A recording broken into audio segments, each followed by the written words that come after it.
तो दोस्तों आप सबका एक बार फिर से स्वागत है हमारे YouTube channel the Indian saga पर। मानता हूँ कई बार वीडियोस लेट हो जाती हैं, अब शेड्यूल ऐसे चले जाते हैं कि मैं क्या बताऊँ आपको। मम्मी घूमने फिरने की शौकीन बन रही है आजकल, तो बाहर चले गए, सोनिया नहीं आई, रह गए हम दोनों। सरगम का पैर टूट गया मतलब इसके अंगूठे का पूरा नाखून उतर गया। तो फिर ये चीजें तो होती ही रहती हैं, बाकी हो जाती है डिले। कुछ भी करो, हम चाहते तो हैं कि करें, और फिर वो टाइम तो टाइम है ना। आप सब भी लाइफ में कभी कभार, कई बार खाना खाने को भी टाइम नहीं मिलता, ऐसी भी चीजें हो जाती हैं लाइफ में। बट फिर भी अगर ऐसा हो रहा है तो कोई बात नहीं, आ जाएंगी देर फिर। बट अच्छे से हम करें तो ही बेटर वो रहता है। बाकी मैंने आपको कुरान पारा में रिस्पॉन्स देखा जो कि बहुत अच्छा था। हम जैसे आपने मेरे विचार समझे, और मैं जो समझ रहा हूँ उससे जो मैं कैलकुलेट कर पा रहा हूँ वो सब चीज़ें आपने समझी, तो बहुत अच्छा लगता है इस तरीके से सोना समझना। उसमें लुकमान जी का जिक्र आया था, तो मेरे पास हकीम लुकमान जी का मैंने सर्च भी किया, और जनरली मैंने कहा भी था कि इस पर करेंगे हम, तो मेरे पास लिंक भी आया। तो ये इंजीनियर साहब किससे हम सुनने जा रहे हैं, हकीम लुकमान जी पे। जैसे मम्मी ने बता ही दिया कि वो हकीम थे, हकीम से पता ही चल रहा है कि वो एक वैद या डॉक्टर थे जैसे। तो काफी फेमस नाम है, मतलब हमें भी बचपन से पता था, हमारी जनरेशन में सबको ही पता होगा ऑलमोस्ट। तो सुनते हैं इनके बारे में हमें क्या सुनने को मिलने वाला है। और बाकी चैप्टर मैं सही में देखता हूँ ना, वीडियोस मेरे पास बहुत सारी आ जाती हैं, अपने आप ही जनरली आ जाती है, और मैं कई सारी देखता रहता हूँ। और मैं इशरार साहब का इंटरव्यू भी देख रहा था, बहुत सारी चीजें मतलब अपने आप स्क्रीन पे आती है, तो मैं उसी में मेरा ध्यान, जब मेरे को टाइम मिलता है तो मैं वही कर रहा होता हूँ। अकेले में तो वही कर सकता हूँ। तो फिर मैं आपसे वो शेयर करूंगा सारी चीज, जो मैं अपने तरीके से भी जो मेरे सामने आ रही है उन पे भी मैं रिएक्शन करना चाहूंगा, वो मैं करूंगा। तो कोई सी भी हो, आप सब लोग ने सिर्फ विचार देखने, हमारे साथ साझे करने विचार, तो वो बात थी।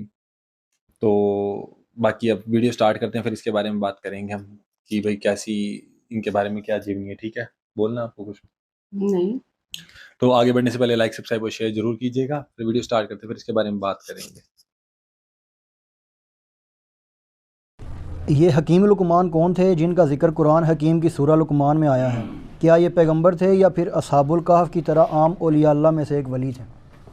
ये हकीम वो आप वाला हकीम नहीं है जो डॉक्टर हकीम वाला होता है। ये वो हकीम है जिस तरह हम हकीमुल उम्मत कहते हैं डॉक्टर इकबाल को, यानी हिकमत की बातें करने वाला। यहां पे भी हिकमत के अकवाल पेश किए जाते हैं ना, तो डॉक्टर इकबाल के अशार पेश किए जाते हैं, उनकी बातें कोट की जाती हैं, उनके वो खुतबात reconstruction of religious thoughts in Islam उसकी कोटेशंस की जाती हैं। तो हमारे जिस तरह एक बच्चे को भी पता है कि हकीम इकबाल से मुराद डॉक्टर इकबाल वो हकीम नहीं है, ना वो डॉक्टर था वो वाला डॉक्टर जो पुड़ियाँ या दवाइयाँ देता है। उनकी पीएचडी भी फिलॉसफी में थी। हकीम लुकमान भी इस किस्म के एक थिंकर थे। बेसिकली ये सूडान के रहने वाले थे, हबशू नस्ल गुलाम थे। अरब के लोग इनके अकवाल से वाकिफ थे। जिस तरह हमें बचपन में ही अशार आते हैं कि मोहम्मद से वफात होने तो हम तेरे हैं, हमारे छोटे बच्चों को ये शेर आते हैं, स्कूल में सुन लिए, लब्बे आती है दुआ बन के तमन्ना मेरी। डॉक्टर इकबाल को वो जानते नहीं होते लेकिन इशार सुनते हैं। इसी तरीके से अरब के लोग हकीम लुकमान की कहावतें, हकीम लुकमान के वाकयात वो बचपन से सुनते थे, उनके मुहावरे, उनको एक रिस्पेक्टेबल पर्सनैलिटी समझते थे। बस इससे ज़्यादा कुछ नहीं था। नबी नहीं थे वो, किसी नबी के सहाबी भी नहीं थे वो, क्योंकि कुरान हकीम में जो सूरह लुकमान में उनका जिक्र आया तो उन्होंने सिर्फ तौहीद और आखिरत का जिक्र किया, किसी नबी की पैरवी का जिक्र नहीं किया। वरना ये नबी पे वाजिब होता है कि जब वो दीन सिखा रहा होता है तो वक्त के पैगंबर की पैरवी का हुक्म देता है।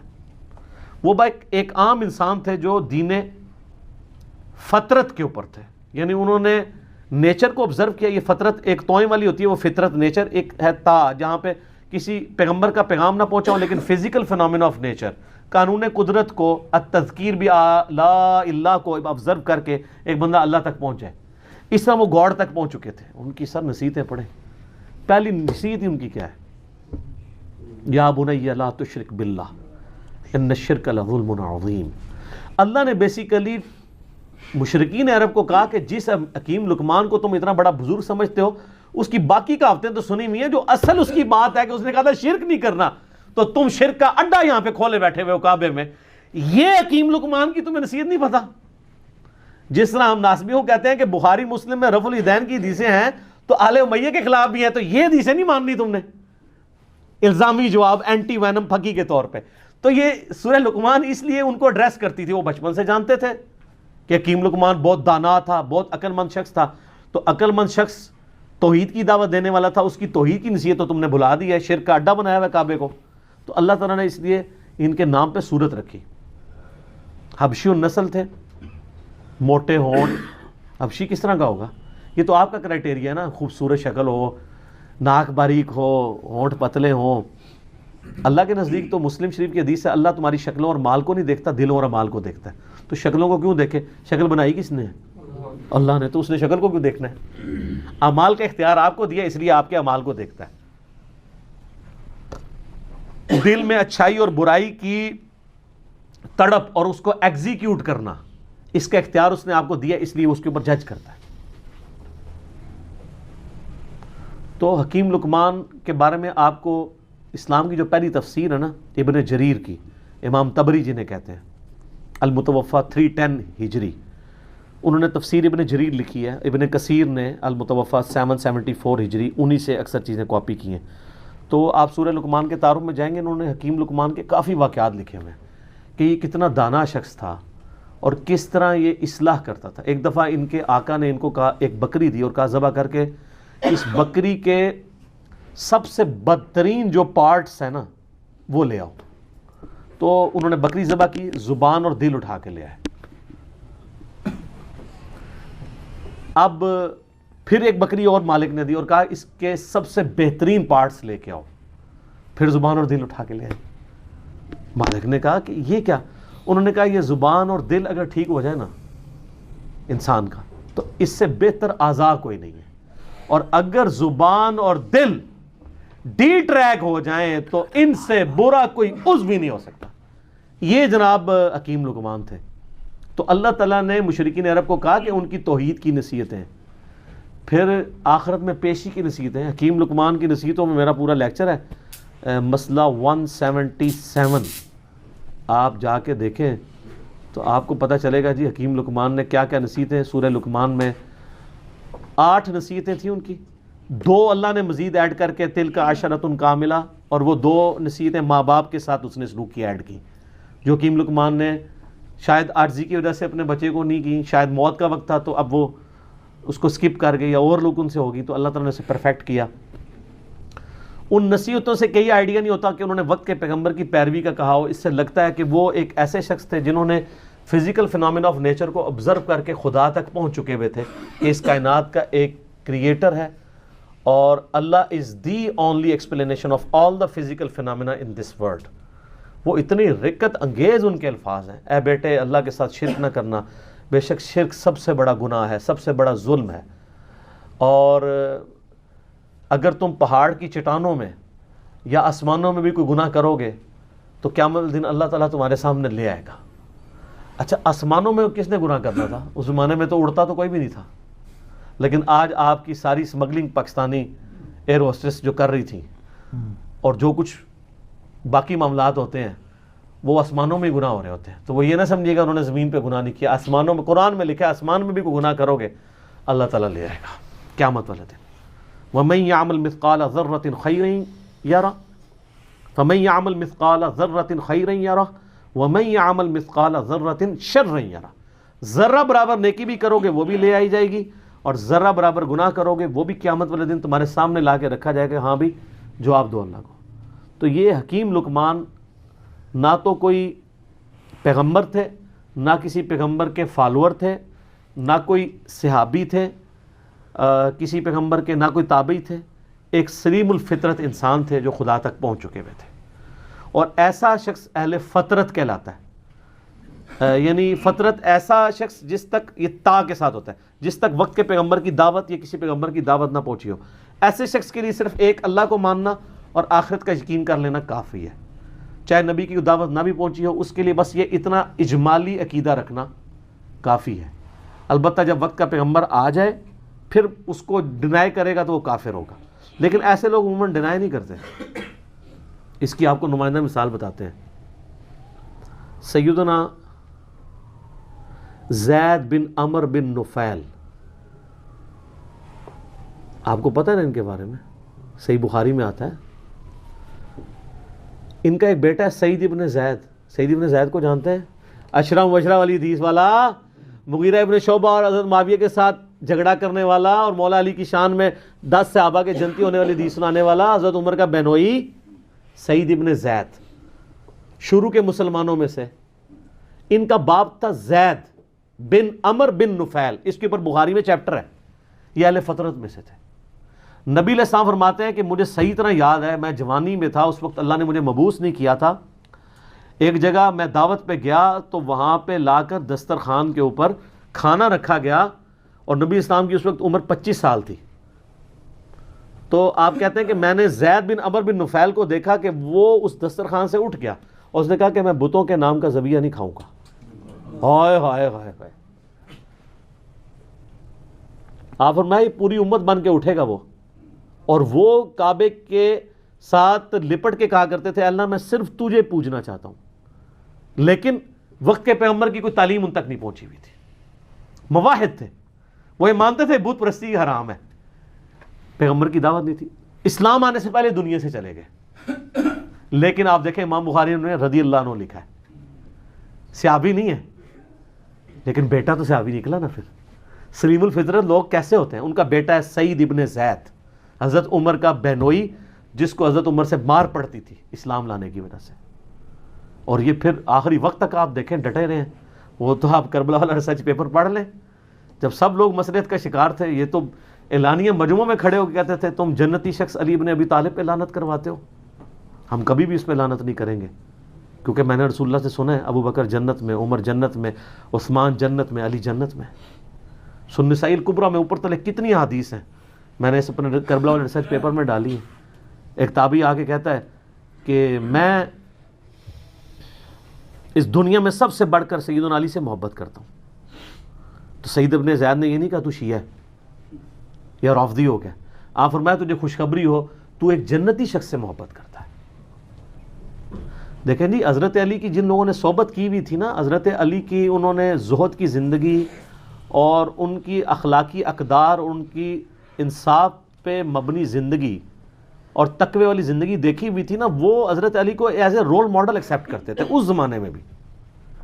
अभी एक बंदा आके कैटेगरी, वो आपसे अभी ये भी नहीं कह रहा कि सबसे ज़्यादा मोहब्बत तो रसूलुल्लाह से होनी चाहिए, यकीनन नबी अलैहिस्सलाम से भी उनकी मोहब्बत होगी, उनसे बढ़ के ही होगी। उन्होंने फ़ौरन उनको कहा तुम्हें खुशखबरी हो, तुम एक जन्नती शख्स पे से मोहब्बत करते हो। फिर सुन्नसाइल कुबरा में मौजूद है, एक शख्स आके जो है वो इस तरह आके शिकायत करता है कि जी ये लोग हज़रत अली पे सबो शतम करवाते हैं। तो सईद इब्न ज़ैद कहते हैं कि ये हमें कहते हैं हम अपने भाइयों पे लानत करें, लेकिन हम अपने भाइयों पे कभी भी लानत नहीं करेंगे, क्योंकि मैंने रसूलुल्लाह सल्लल्लाहु अलैहि वसल्लम से 10 बंदों के बारे में सुना है कि वो जन्नत में, और उसमें 10 में वो खुद थे। अशरा मुबशरा में ज़ैद बिन अमर बिन नुफैल का बच्चा सईद इब्न ज़ैद। तो 9 के नाम बता के चुप कर जाया करते थे। वैसे साढ़े वर्गा होना कहता सर पहला तो मैं जे अगे तो गिनती दसने, वो पहले बाकियों के नाम बताते थे और एंड पे कहते थे एक 10वां शख्स भी है। फिर लोग कहते थे वो कौन है, तो कहते थे अगर तुम जरूरी समझते तो मैं बता देता हूं, वो मैं हूं। ये थी आजिज़ी। तो इनके वालिद ज़ैद बिन अमर बिन नुफैल, वो भी अहले फतरत में से थे, जस्ट लाइक सैयदना लुकमान रदियल्लाहु ताला अन्हु व रहिमहुल्लाहु ताला व अलैहिस्सलाम। और सर क्या खुश नसीबी है, अल्लाह को मवाहिद कितना पसंद है कि ना वो सहाबी हो, ना वो ताबई हो, ना किसी पैगंबर की उसने सोबत की हो, ना किसी पैगंबर का कलमा पढ़ा हो, लेकिन एक अल्लाह का मानने वाला हो, शिर्क से बेजार हो, आखिरत में अल्लाह की जवाबदेही का यकीन रखता हो। उसके नाम पे पूरी सूरत है और अल्लाह ताला उसके अकवाल को तौहीद की दावत के लिए रोल मॉडल के तौर पे मुशरिकीन अरब के सामने रख रहा है। आप जरा देखें कि हज़रत लुकमान, सर इससे ये पता चला, लोग कहते हैं नहीं साड़ी दुनिया बर्बाद होगी, और दुनिया तो बर्बाद होनी है, गरीबां दी और होनी है। आखिरत आप अपनी दुनिया में बड़े से बड़े अमीर आदमी से भी अच्छी कर सकते हैं, वो आपके अपने इख्तियार में। लुकमान ने करके बताइए ना नबी है ना कोई सहाबी है। अगर नबी होते तो कहते मेरी पैरवी करना, नबी तो कह के जाता है, नबी अलैहिस्सलाम ने हमेशा अपनी पैरवी का हुक्म नहीं दिया।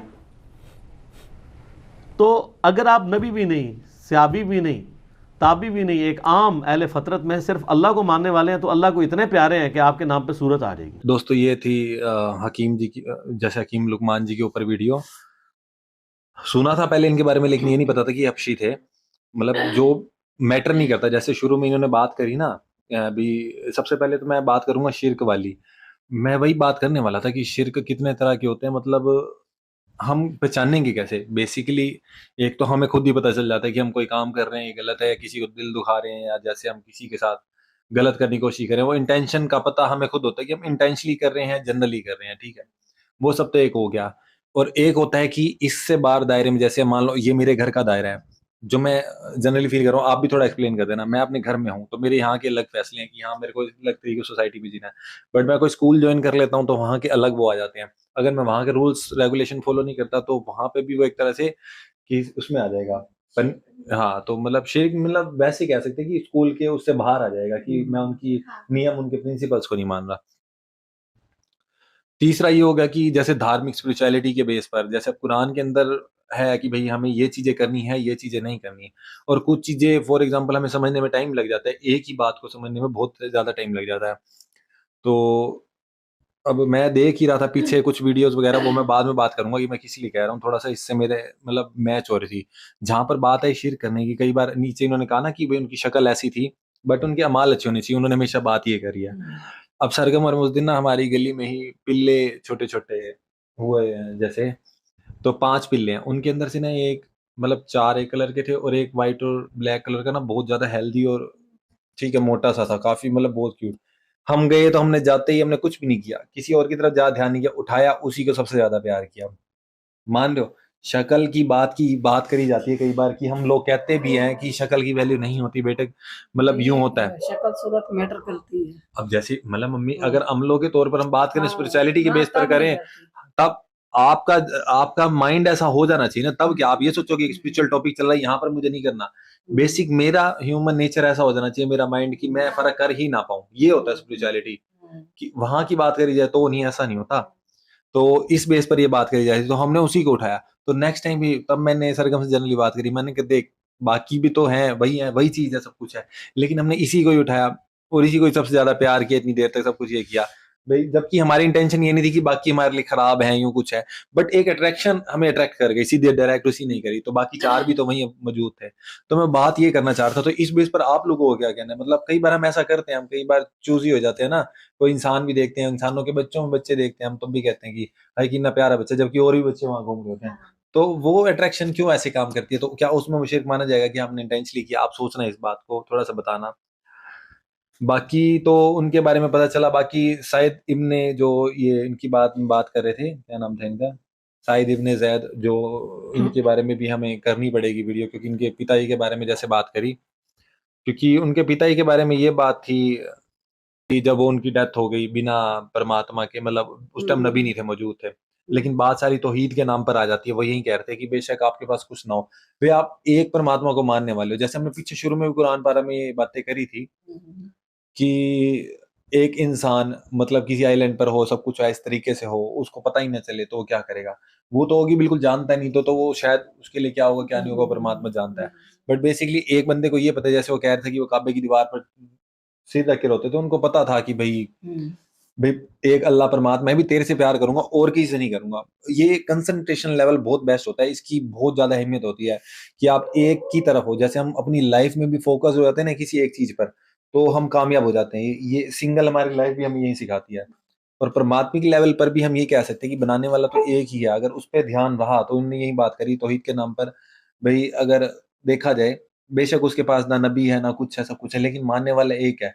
और शिर्क की वो चीजों से बचता है करने से, मतलब उसे बेसिकली अपने आप में जागरूकता है अंदर से, तो भी उसके बारे में कहते हैं ना पूरी की पूरी, जैसे अब लुकमान जी के बारे में लिखी गई है इवन, और उनके बारे में भी शायद बात कर रहे थे, इनके पिताजी के बारे में। सही गलत की कोई बात है, नॉलेज हाँ, थी उनको तो अंदर ही अंदर। मतलब ये था भाई, इसको और क्लियर किया जा सकता था, टॉपिक छोटा है, जैसे उनका बहुत सारी वीडियोस हैं, बट इतना ही मैं समझ पाया थोड़ा सा। और एक तो ये समझ आ गई कि लुकमान जी कोई नबी या वो नहीं थे, या एक मतलब वो अच्छे जेन्युइन इंसान थे, जिनको ये नॉलेज थी कि स्पिरिचुअलिटी के बेस पर या इन चीजों के बेस पर किस तरीके से जिया जाए, किस तरीके से शिर्क से बचा जाए, और किस तरीके से अच्छे वो काम किए जाए जो अकॉर्डिंग टू परमात्मा होते हैं। तो आप क्या कहना चाहोगे? यही कि लुकमान के बारे में बचपन से सुनते आए हैं, तो हकीम लुकमान लुकमान के बहुत सारे मुहावरे भी यूज करते थे। तो आज रियल फैक्ट पता चला है कि उनका मतलब कि हकीम का मतलब क्या था। वो ज़हनी और धार्मिक भावनाओं के भी लुकमान थे, कि जहाँ किसी के दिमाग के अंदर कोई गंदगी पल रही है, दिमाग के अंदर कोई बीमारी है, तो वो उसको भी ठीक करते थे। जब हम किसी के बारे में गलत सोचते हैं ना, ये भी एक दिमागी बीमारी होती है। जब जुबान से किसी को बोलते हैं तो वो जुबान की बीमारी है, तो गंदा बोलना, गंदा सोचना। वही उन्होंने एक बताया ना कि उसने जब एक बंदे ने उसको बकरी दी कि इस बकरी को जाके हलाल करो और इसके जो सबसे अच्छे पार्ट हैं वो लेके आना। तो उन्होंने क्या किया, बकरी के जुबान और दिल को ले आए। कहते हैं ये बकरी का मतलब कि सबसे अच्छे पार्ट है। तो उसके बाद दोबारा भेजा कि सबसे गंदे पार्ट ले आओ, तो भी वो जुबान और दिल को लेके आ गए। अपने आप में सोचने के काबिल है, कितनी अच्छी बात है ये, कि इंसान की जुबान ही दुनिया में सबसे अच्छी चीज है और इंसान की जुबान ही दुनिया में सबसे गंदी चीज है। कहते हैं ना कि तलवार के दिए हुए घाव एक ना एक दिन भर जाते हैं, लेकिन जुबान के दिए हुए घाव कभी नहीं भरते हैं। तो बाकी वीडियो मुझे थोड़ी छोटी लगी है।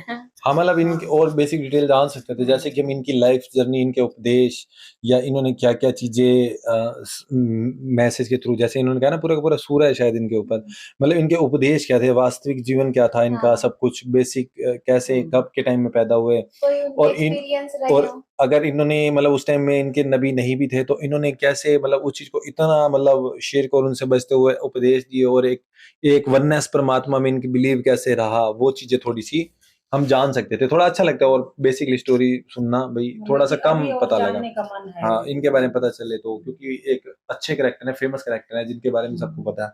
आप क्या कहना चाहोगे? बिल्कुल, मैं सच बताऊं तो मैंने हकीम लुकमान जी के बारे में पहली बार सुना था। मम्मी और निखिल की तरह मैंने उनसे पहले कभी नहीं सुना था, कुरान के थ्रू ही मैंने सुना। और ये बात भी मुझे आज ही पता चली कि वो एक तरीके से दीन ईमान के हकीम थे, मतलब परमात्मिक लेवल वाले हकीम थे जो दूसरों की दिमाग के और दिल के मर्ज दूर करते थे। तो बाकी काफी अच्छा लगा उनकी जीवनी के बारे में और अच्छे जानने की, क्योंकि जो उनके लाइफ एक्सपीरियंस रह चुके, जो इन ऐसे लोगों के जो लाइफ एक्सपीरियंस होते हैं ना, वही हमें इतना कुछ सिखा जाते हैं। और बाकी मतलब ये चीज जाननी है कि भाई वो किस, मतलब जैसे कि निखिल ने बोला कि वो किसी नबी को फॉलो नहीं करते थे, तो वो किस थ्रू नॉलेज उन्होंने गेन करी, या कुरान के थ्रू, तो फिर कैसे नॉलेज गेन करी होगी? कुरान में तो जिक्र है उनका, परमात्मा ने हकीम लुकमान का जिक्र किया हुआ है कि वो ऐसे ऐसे व्यक्ति थे जिन्होंने मतलब इस तरीके का जीवन अपना व्यतीत किया था, मतलब उनका मतलब वो इतने ज्यादा प्योर और एक तरीके से परमात्मा के लेवल पर चलने वाले व्यक्ति थे। बेशक नबी उनके सामने नहीं थे, लेकिन उनको खुद से इतना वो था कि मेरे को ये चीज नहीं करनी, एक परमात्मा को मानना है, तो इस वजह से उनका जिक्र ज्यादा आता है इनके बाकी बारे और में। उनके लाइफ के एक्सपीरियंसेस के बारे में सुनना चाहेंगे। बिल्कुल। तो आप क्या कहना चाहोगे? मैंने ये फर्स्ट टाइम वीडियो देखी है, मतलब अच्छी लगी। छोटी है बट एक मतलब इसका अर्थ भी है, मीनिंग भी है बहुत सारे इसमें, 2-3। ये है कि मतलब एक अट्रैक्टिव पर्सन होता है, हम जैसे बहुत सारे, आपने बोला कि एग्जांपल दिया, बहुत सारे बच्चे हैं, उसमें से एक अट्रैक्टिव दिखता है तो हम उसकी तरफ ज्यादा अट्रैक्ट होते हैं, उसको उठाते हैं, उसको प्यार करते हैं। लेकिन सब इक्वल होते हैं, ये मानना चाहिए अंदर से कि हाँ सब इक्वल ही हैं। बट एक लगता है कभी कभी तो मन में आता ही है ना, वो और चीज अट्रैक्ट लगती है तो वो अच्छी लगती है हमें, वही तो हमें उसी से बचना होता है एक्चुअली। हाँ। और दूसरा ये था, हमें अपने एक ही गोल पे फोकस करना है, तो अगर हम एक ही गोल पे अगर आगे चलेंगे तो हम सक्सेस पाते हैं। और तीसरा ये है कि हम, हाँ जुबान, मतलब जो जुबान का एग्जांपल दिया है कि एक जुबान ही होती है कि जो हमें किसी इंसान के दिल में अच्छी इम्पैक्ट भी डालती है, और अगर बुरा बोलेंगे तो बुरा इम्पैक्ट भी डालेगी, और हमारे दिल और दिमाग पे इम्पैक्ट करती है, इफेक्ट करती है वो चीज। तो वो ये चीज नहीं होनी चाहिए। वही है ना, ये चीज तो फिर हमारी इंटेंशन पे करता है ना, ये हमारे समझ आएगी कैसे जब हम कुछ ग्रहण करेंगे, कुछ नॉलेज को अपने अंदर डालेंगे, हम डालेंगे ही नहीं तो फिर वो होएगा कैसे? क्योंकि खाली सुनना भी ये नहीं कि हम सुन लिया हमने, ठीक है, ठीक है, अप्लाई भी क्या करना, उस पर मनन करना होता है। अप्लाई तो हम तब करेंगे जब हम, एक होता है सुनना, फिर होता है उसे अपने अंदर मनन करना, मीन्स उसके ऊपर विचार करना अपने आप में, क्या ये चीज यहाँ पर सही बैठेगी, यहाँ सही बैठेगी। जब हम वो भी कर लेते हैं ना, फिर होता है अप्लाई करना। अप्लाई तो बस सबसे बाद का ऑप्शन होता है, जब आप मार्केट सोशली किसी के बिहेव में जाते हो, किसी से मिलते हो जुलते हो। बाकी सुनकर आपके माइंड के अंदर उसका चलता रहना चाहिए कि ये बात यहाँ कैसे होगी, ये क्यों कही गई, किस तरीके से फिट बैठती है, कि यहाँ यहाँ पर मेरे शब्द ज्यादा बोलते हैं, मेरे कम बोलते हैं। जब हम इन विचारों को अपने अंदर पूरा का पूरा घोल लेते हैं ना, फिर हम उसको अप्लाई कर पाते हैं, ऐसे नहीं कर पाते। तो दोस्तों ये थी वीडियो, काफी अच्छी थी, मतलब ठीक है उनके बारे में जानने को मिला हमें, लेकिन और भी जानने को मिल सकता था, जो कि हम करेंगे। कुछ मैं खुद भी सर्च कर लूंगा, क्योंकि मैं आपको कह ही रहा हूँ कि आजकल मैं बहुत ज़्यादा सर्च कर रहा हूँ, और कुछ चीज़ें मैं धीरे धीरे वक्त के हिसाब से आपके सामने शेयर करूंगा कि क्या मैं देख रहा हूँ, और कुछ जनरली जो मेरे आगे आती है उनके ऊपर भी मैं रिएक्शन करूंगा। तो रिसेंट में वो जो अमेरिका पे हमला हुआ था कोहिस्तानी वीडियो का, तो मैं चाहूंगा कि मैं उस पर भी करूँ।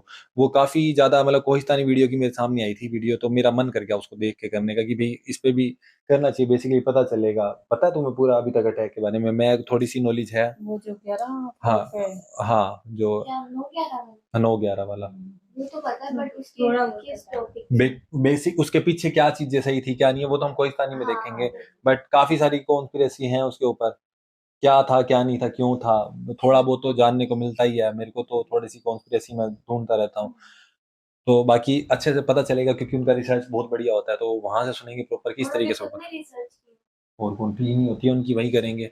तो फिर दोस्तों मिलते हैं जल्दी नेक्स्ट वीडियो में। लाइक सब्सक्राइब और शेयर करते रहिएगा, हम वीडियो कंटिन्यू लाने की कोशिश करते रहेंगे। मुझे पता है आप लोगों को इंतजार रहता है और मन भी करता है। अभी जुल्करनैन सीरीज भी करनी थी, तो हरमन के मैंने आपको बताना भूल गया कि उसके एग्जाम चल रहे हैं, तो जो कि बोर्ड के एग्जाम है, बोर्ड के एग्जाम है। और मैंने शुरू में तो 2-4 वीडियो के लिए वो सिर्फ देखना चाहती थी आ रही थी, लेकिन उसका मन करके अभी इसलिए वो कंटिन्यू बैठ रही थी। तो अब वो बीच में आएगी, जैसे जुल्करनैन सीरीज उसी के साथ ही करेंगे, क्योंकि पूरी कर लें, फिर जैसे उसके एग्जाम खत्म होंगे फिर वो उसके बाद कंटिन्यू रहेगी। तो अब बच्चे हैं बड़े हैं, सबको काम पड़ता रहता है, क्योंकि ये चीजें करना आसान काम नहीं होता, हर कोई अवेलेबल परमानेंट नहीं रह पाता, आपको भी पता है। तो ये बात है।